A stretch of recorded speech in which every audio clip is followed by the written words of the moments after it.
Welcome back to my channel. I'm Angie from Burton Avenue, and I want to show you how to make amazing things with your Cricut.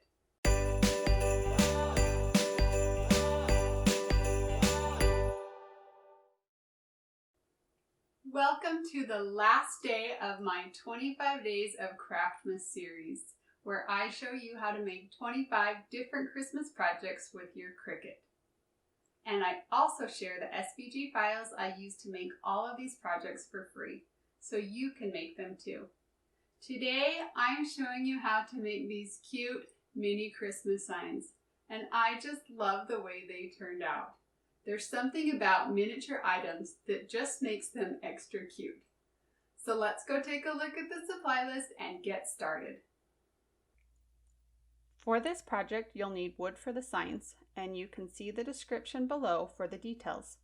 You'll also need paint and a brush, vinyl, your scraper and weeding tool, transfer tape, hot glue gun and glue, Christmas embellishments, wood glue, your Cricut, a cutting mat, and the cut file.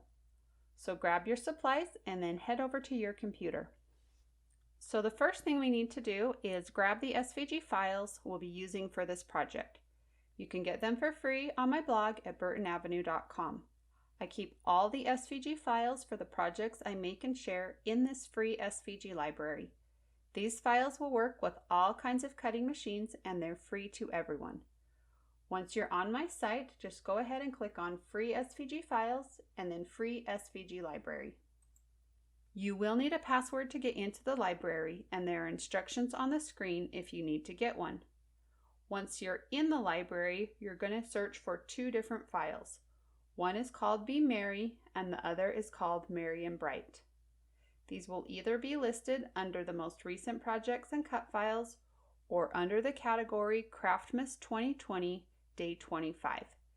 You can also use your browser search to find them. Once you've found these files, go ahead and click on them. And they will be downloaded onto your computer. Now, when you download these files online, they come in a zipped folder, and you'll need to unzip them before you can use them in your software. To do this, you'll need to go to the location where downloaded files are saved onto your computer. Once you're there, you should see the two zip folders that we just downloaded. Double-click on one of them, and a new window will open. And somewhere you should see the option to extract or unzip. Click on that and another window will open up. And this will show you the destination where the unzipped files will be saved on your computer. You'll need to remember this location because you'll have to get to it once you're in Cricut Design Space. So go ahead and click on Extract, and those files will be unzipped and ready to use. Now repeat this process with the other zipped folder. So let's head over to Cricut Design Space and start a new project. Once you're on the Canvas screen, go ahead and click on the Upload button, and then click Upload Image, and then click on Browse. Now you're going to want to go to the location where those unzipped files were saved.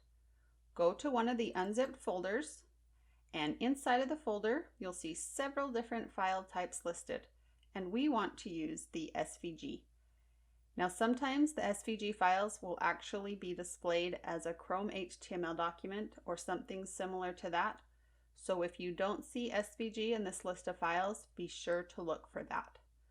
So go ahead and select the SVG and then click Open. Make sure it's the file that you want to work with and then click Save. Select the file one more time and then click Insert Images. And now the design will appear on your Canvas screen. Now go repeat those steps with the other file. Now that you have both designs on your Canvas screen, we need to resize them so they'll fit nicely on our wooden blocks. So we are going to change the size of the Merry and Bright to 4 inches wide, and we'll leave the height proportional. And then we're going to change the size of Be Merry to 5 inches wide, and leave the height proportional. The last thing we're going to do is select all of the designs and right-click and choose Attach. And that will just lock all of these letters into place into the same order that we see them on our screen right now. So now we can go over and click on the green Make It button. And this screen will just show what our design will look like on our cutting mat. If everything looks good, click on the green Continue button. And once Design Space finds your Cricut, you'll be taken to this screen. Make sure that your dial on your machine is set to vinyl, and then you can go load your mat. So place a piece of black vinyl on your cutting mat and smooth it out so there aren't any wrinkles or bubbles. Then load it into your Cricut by pressing the up and down arrow button. Once your machine is ready to cut, the C button will light up. Press this and the machine will begin cutting.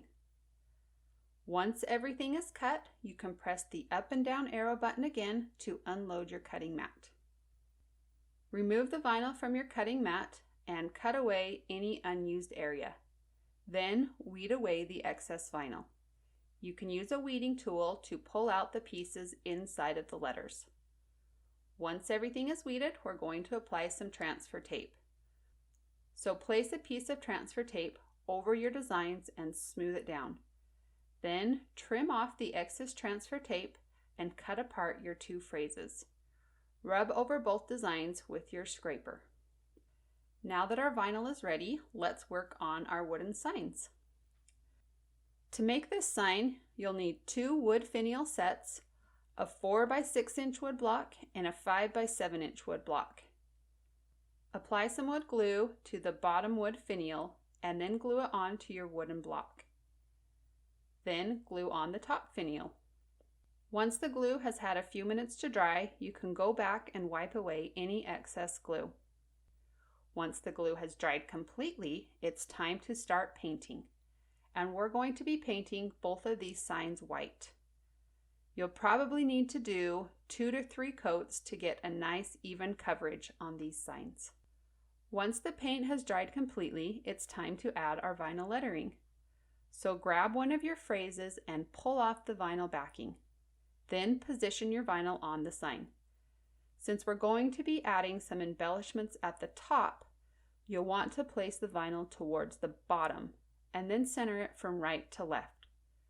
Rub over the design with your scraper and then pull off the transfer tape. Now repeat these steps with the other vinyl phrase. We're going to finish off the signs by gluing on some Christmas embellishments. I actually pulled these off some old Dollar Tree Christmas decorations. They were the perfect size and make these signs look so cute. You could probably find something similar at Dollar Tree or at your local craft store. Once everything's glued in place, your signs are finished. These are such a cute decoration for Christmas, and I just love how they turned out. Thanks for joining me for my 25 Days of Craftmas series. I sure hope that you've enjoyed all of these projects that I've shared. If you want to see more like them, be sure to like and subscribe so you'll get notified each time I post something new. See ya!